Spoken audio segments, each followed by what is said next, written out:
Bapak, Ibu, Saudara yang terkasih di dalam Tuhan Yesus Kristus, Salam, salam bahagia. Pada kesempatan ini, perkenankanlah saya menyampaikan suatu kesaksian atas pengalaman pribadi saya, bahwa di dalam Alkitab, Tuhan telah berfirman, siapapun manusia agar hidup taat dan setia menjalankan firman Tuhan, hidup kudus. Karena orang yang dapat melihat Tuhan yang kudus adalah orang-orang yang kudus, yang taat dan setia hidup dalam jalan Tuhan. Namun di sisi lain, di Alkitab jelas menunjukkan bahwa Tuhan mengasihi penjahat. Tuhan mengasihi perempuan yang berzina. Tuhan mengasihi orang-orang yang berdosa. Mengapa hal tersebut bisa terjadi? Karena di sisi lain, di dalam Alkitab, Tuhan berfirman agar manusia, orang Kristen, hidupnya selalu taat dan setia dalam jalan Tuhan, dapat hidup kudus. Namun di sisi lain, Tuhan sungguh mengasihi orang-orang yang berdosa.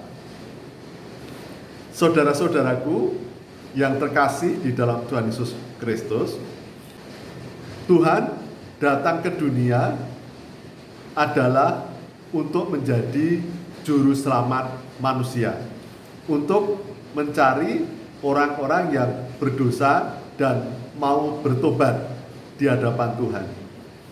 Saudara-saudaraku, penjahat yang di kayu salib, yang setiap hari-harinya di dalam hidupnya melakukan kejahatan, bahkan kemudian disalib, berarti penjahat tersebut telah melakukan kejahatan yang besar sehingga layak dihukum mati, disalib.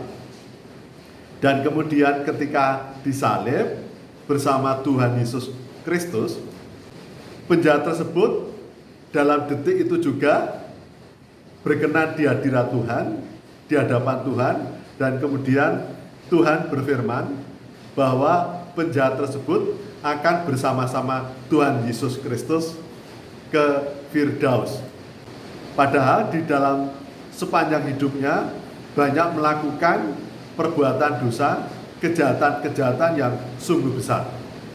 Kemudian perempuan yang berzina juga pada saat itu tidak bisa berkata apa-apa, selain ketika Tuhan Yesus Kristus bertanya, apakah orang-orang tersebut menghukum perempuan tersebut, dan kemudian perempuan tersebut mengatakan tidak.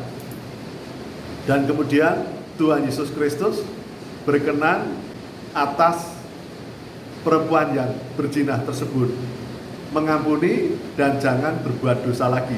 Demikian Tuhan bersabda. Dan masih banyak lagi, banyak peristiwa-peristiwa yang lain. Tuhan Yesus Kristus mengasihi, mengampuni, memberikan kesempatan kepada orang-orang yang sungguh-sungguh berdosa. Sungguh-sungguh dosanya sangat besar. Kalau begitu, apakah kemudian kita harus juga melakukan dosa, menjadi penjahat, kemudian berzina? Tentu tidak demikian. Tuhan adalah Maha Kasih dan Maha Keadilan, saudara-saudaraku. Berdasarkan pengalaman hidup saya, bahwa apapun kesalahan saya, dosa-dosa saya, itu memiliki akibat di dalam kehidupan kita. Jadi jangan coba-coba, jangan mencobai Tuhan untuk melakukan dosa, karena dosa tersebut akan tetap memiliki akibat-akibat yang akan dialami oleh seseorang yang berbuat dosa. Namun demikian, peristiwa penjahat dan perempuan yang berzina, demikian pula di dalam perumpamaan anak yang hilang, menunjukkan bahwa penjahat yang di kayu salib mendapatkan perkenan Tuhan, karena ketika itu penjahat tersebut betul-betul sudah tidak punya harapan apa-apa lagi. Sudah hancur hidupnya dan hanya bisa mengandalkan Tuhan yang bersama-sama dengan dia disalib. Sehingga dengan hati yang sepenuhnya berseru kepada Tuhan Yesus Kristus, "Ya Tuhan, jangan lupakan aku ketika Engkau datang sebagai Raja." Jadi penjahat tersebut sungguh-sungguh hidupnya, hatinya, jiwanya, rohnya mengandalkan Tuhan dan mengakui begitu banyak dosa-dosanya. Seperti penjahat tersebut menyampaikan kepada penjahat satunya. Jadi penjahat tersebut sungguh-sungguh menyerahkan hidupnya kepada Tuhan dan mengakui dosa-dosa masa lalunya sebelum disalib. Jadi saudara-saudaraku, itu yang mendapat perkenan Tuhan. Jadi mengakui atas segala kesalahan dan dosa-dosa, terbuka, jujur, dan kemudian mohon ampun kepada Tuhan, dan kemudian mengandalkan, menyerahkan atas hidupnya kepada Tuhan. Demikian pula perempuan yang berzina, dia sudah menerima hukumannya, seperti penjahat menerima hukumannya disalib. Perempuan berzina sudah menerima hukumannya, yaitu hukuman sanksi sosial. Apa yang dilakukan di dalam perzinahan sudah diketahui oleh semua orang yang ada di situ. Jadi sudah betapa malunya, selain bertelut, tersungkur dirinya, hatinya, jiwanya, rohnya di hadapan Tuhan Yesus Kristus.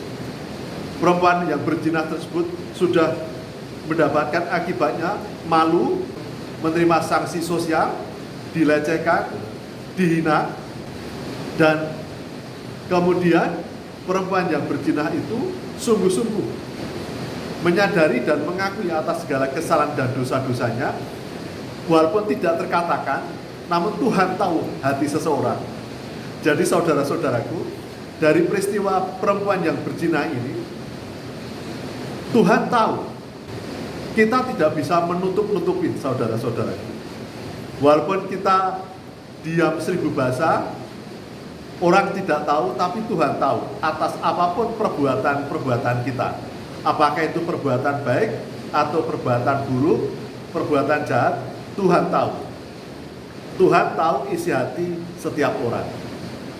Oleh karena itu, Bapak Ibu Saudara yang terkasih di dalam Tuhan Yesus Kristus, apa hikmat dari peristiwa penjahat di kayu salib dan kemudian perempuan yang berzina adalah Tuhan menginginkan kita sungguh-sungguh terbuka di hadapan Tuhan, telanjang di hadapan Tuhan, tidak ada yang ditutup-tutupin. Jangan sampai kita menjadi orang yang seolah-olah kelihatan baik di hadapan manusia, tetapi sebenarnya ada yang ditutupin di dalam kehidupan kita. Orang lain tidak tahu, tetapi Tuhan tahu. Jadi saudara-saudaraku, tetaplah bahwa kita harus berjuang untuk hidup taat dan setia kepada Tuhan, agar tidak menerima akibat-akibat dari dosa-dosa yang kita lakukan. Tetapi hal yang paling hakiki adalah kerendahan hati. Kita sungguh-sungguh harus dapat merendahkan diri, merendahkan hati di hadapan Tuhan, bahwa tanpa Tuhan, sebaik apapun juga kita pasti masuk neraka. Jadi saudara-saudaraku, marilah kita selalu hidup taat dan setia di hadapan Tuhan, dan kemudian merendahkan diri, merendahkan hati, mohon pengampunan dan pertobatan, dan berusaha hidup taat dan setia, hidup kudus.